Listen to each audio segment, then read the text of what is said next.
तो इस वक्त की बड़ी खबर भारत और पाकिस्तान को लेकर, जहां पर पाकिस्तान ने सीज फायर तोड़ा है।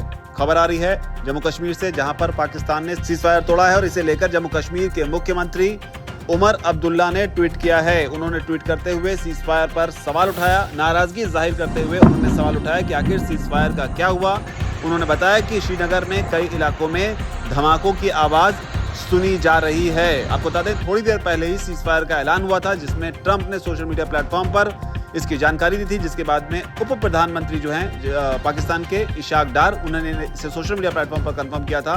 भारत की ओर से भी प्रेस कॉन्फ्रेंस की गई थी, लेकिन अब जब धमाकों के आवाज आने की खबर आ रही है, ऐसे में क्या माना जाए कि पाकिस्तान में पाकिस्तान की सरकार और पाकिस्तान की सेना के बीच क्या नहीं बन रही है। क्योंकि एक तरफ टेबल पर इस बात पर सहमति जताई गई कि दोनों देशों के बीच अब गोलीबारी नहीं होगी, सीज फायर किया जाएगा, लेकिन अब जो रिपोर्ट्स आ रही हैं उसके मुताबिक जम्मू के कई हिस्सों में सीज फायर को तोड़ा गया है।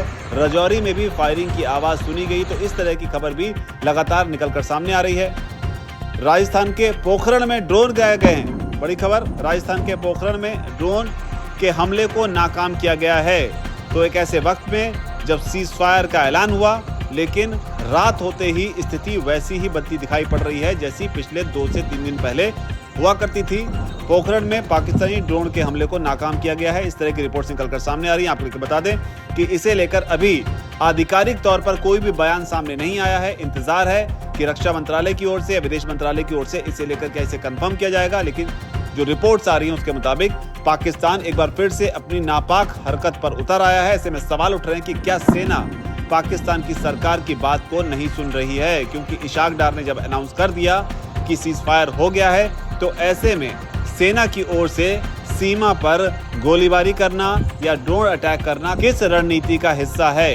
हालांकि इसे लेकर जो रिपोर्ट्स आ रही हैं उसके मुताबिक जम्मू के कई हिस्सों में ब्लैकआउट कर दिया गया है, पठानकोट में भी ब्लैकआउट किया गया है। तो इस तरह की जानकारी भी निकलकर सामने आ रही है। एलओसी पर भी पाकिस्तान की ओर से लगातार फायरिंग की जा रही है। ड्रोन का भी इस्तेमाल किया जा रहा है, जहां पर पोखरण में पाकिस्तानी ड्रोन के हमलों को नाकाम कर दिया गया है। तो सेना ने मोर्चा संभाल लिया है। श्रीनगर में भी कई ड्रोन जो है वो गिराए गए हैं। तो इस तरह की जानकारी भी आ रही है। सांबा, रामगढ़ में भी ड्रोन देखे गए हैं। श्रीनगर, बारामूला में ब्लैकआउट कर दिया गया है। स्थिति वैसी ही जैसे कि सीज फायर के ऐलान होने से पहले की थी। तो क्या माना जाए कि पाकिस्तान अपनी हरकतों से बाज नहीं आ रहा है। और अगर सीज फायर का ऐलान होने के बाद भी, अमेरिका के मध्यस्थता के बाद भी, जिसमें ट्रंप ने कहा कि रात भर चली बैठक के बाद सीज फायर जो है वो तय हो गया है, ऐसे में अगर सीज फायर का उल्लंघन होता है तो इसे पाकिस्तान की किस रणनीति का हिस्सा माना जाए। हालांकि इसे लेकर भारत की ओर से जो रिपोर्ट्स आ रही है उसमें बीएसएफ को इस बात के निर्देश दे दिए गए हैं कि मुंह तोड़ जवाब दिए जाएं।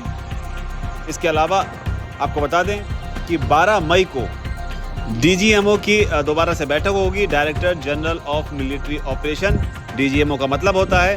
और 12 मई को ये जो बैठक है ये सीज फायर के उल्लंघन होने से पहले ही शेड्यूल्ड थी। हालांकि एमईए की ओर से सीज फायर को लेकर जो बयान दिया गया उसमें बताया गया कि पाकिस्तानी डीजीएमओ ने सीज फायर के लिए जो है वो इनिशिएट किया था, लेकिन इंडिया इस मामले में आतंकवाद के खिलाफ लड़ाई में पूरी तरीके से अडिग है। लेकिन अब बड़ी खबर जम्मू कश्मीर से, इसे लेकर जो भी अपडेट आ रही है आप तक पल पल की अपडेट दैनिक जागरण पहुंचा रहा है। आप देखते रहिए दैनिक जागरण।